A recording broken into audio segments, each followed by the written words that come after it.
मित्रांनो, नोकरीच्या शोधात असेल तर योग्य अशा चॅनलची निवड केलेली आहे. मित्रांनो, तुम्ही जर नोकरीच्या शोधात असेल, तुम्हाला जर नोकरी हवी असेल, केंद्र शासनाच्या अनेक जाहिराती निघालेल्या आहेत मित्रांनो, तर योग्य अशा चॅनलची तुम्ही निवड केलेली आहे. मित्रांनो, आपण जर बघितलं तर सध्याच्या काळात केंद्र सरकारच्या एप्रिल महिन्यामध्ये 8 प्रकारचे 8 डिपार्टमेंटमध्ये जाहिराती निघालेल्या आहेत. त्यांनी योग्य अशी नोकरी संधी चालू झालेली मित्रांनो, आणि त्या फक्त 10वी आणि 12वी पासवर मित्रांनो मोठ्या प्रमाणात या ठिकाणी जागा निघलेल्या आहे. मित्रांनो, सरकारी टुडे न्यूज.com या वेबसाईटवर गेलं तर आपल्याला पूर्ण जाहिरातीची कोणत्या जाहिराती निघलेले आहे, कोणत्या डिपार्टमेंटमध्ये किती जाहिराती निघलेल्या आहे, किती जागा आहे, काय पगार असेल, काय क्वालिफिकेशन असेल, याबद्दल आपण माहिती घेऊ शकतो. मित्रांनो, पोस्ट ऑफिस 2026 या वर्षामध्ये केंद्र शासनाने मोठ्या प्रमाणात या ठिकाणी जागा निघलेल्या, त्या फक्त 10वी आणि 12वी पासवर मित्रांनो या ठिकाणी जागा निघलेल्या, जवळपास 50,000 पदाची भरती केंद्र शासन यावेळेस करणार आहे मित्रांनो,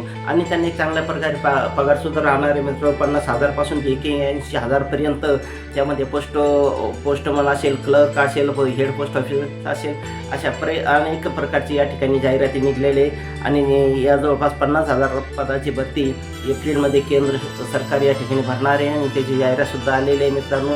आणि आपण या वेबसाईटवर जाऊन तुम्ही अर्ज करू शकता, आणि यासाठी वयोमर्यादा मित्रांनो 18 ते 45 वर्षे. त्यानंतर मित्रांनो, पंचायत राज या विभागामध्ये सुद्धा केंद्र शासनाच्या मोठ्या प्रमाणात जागा निघलेल्या आहे, आणि त्याची फक्त 10वी आणि 12वी पासवर मित्रांनो या जागा आहे. त्यामुळे या ठिकाणी तुम्ही मोठ्या प्रमाणात आवेदन करू शकता, आणि एक नोकरी तुम्ही या ठिकाणी घेऊ शकता मित्रांनो.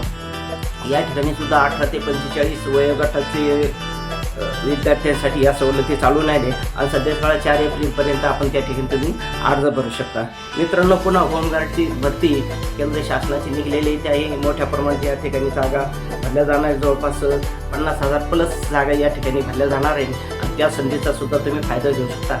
फक्त 10वी पासवर मित्रांनो या 10वी पास पात्रता असलेल्या या पदासाठी तुम्ही ॲप्लिकेशन करू शकता, आणि तुम्ही एक चांगल्या प्रकारे केंद्र शासनाची नोकरी मिळू शकता मित्रांनो. त्यानंतर आपण जर बघितलं तर 2026मध्ये रेल्वे भरतीसुद्धा मोठ्या प्रमाणात केंद्र शासनाने काढलेली आहे, जवळपास 30 ते 35,000 प्लस जागा या ठिकाणी निघणार आहे मित्रांनो. त्यावर 10वी असेल, 12वी असेल किंवा ग्रॅज्युएट असेल, त्याप्रमाणे या ठिकाणी वेगवेगळ्या पदाची भरती चालू आहे मित्रांनो.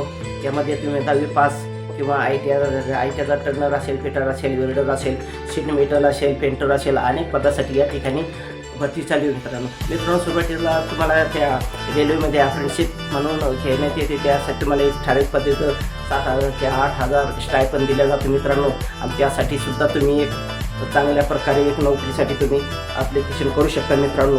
आणि ITI पास जर असेल त्यांना मोठ्या प्रमाणात प्राधान्य या ठिकाणी दिलेले आहे. त्यामुळे मित्रांनो, तुम्ही या चॅनलला लाईक करा, सबस्क्राईब करा, शेअर करा, जेणेकरून केंद्र शासन असेल, राज्य शासन असेल, यांच्या काही योजना असतात, त्या योजनेची माहिती मी या ठिकाणी देऊ. मग शेतकऱ्यांसाठी काय काय योजना असतात, फळबागेविषयी काय अनुदान असतं का, व्यवसाय चालू करण्यासाठी काही असतं का, किंवा सुशिक्षित बेकार असेल त्यांना जर नवीन जर व्यवसाय चालू करायचा असेल मित्र, यासाठी कोणत्या डॉक्युमेंटची आवश्यकता आहे याबद्दलची माहिती देण्याचं काम करतो. त्यामुळं नवउद्योग गगन भरारी या चॅनलला तुम्ही सबस्क्राईब करा मित्रांनो, आणि जास्तीत जास्त शेअर करा, जेणेकरून या जे काही सुशिक्षित बेकार असतील, काही नवीन उद्योगाच्या शोधात असेल, तर त्यांच्यासाठी या चॅनलचा निश्चितच फायदा होईल मित्रांनो. धन्यवाद.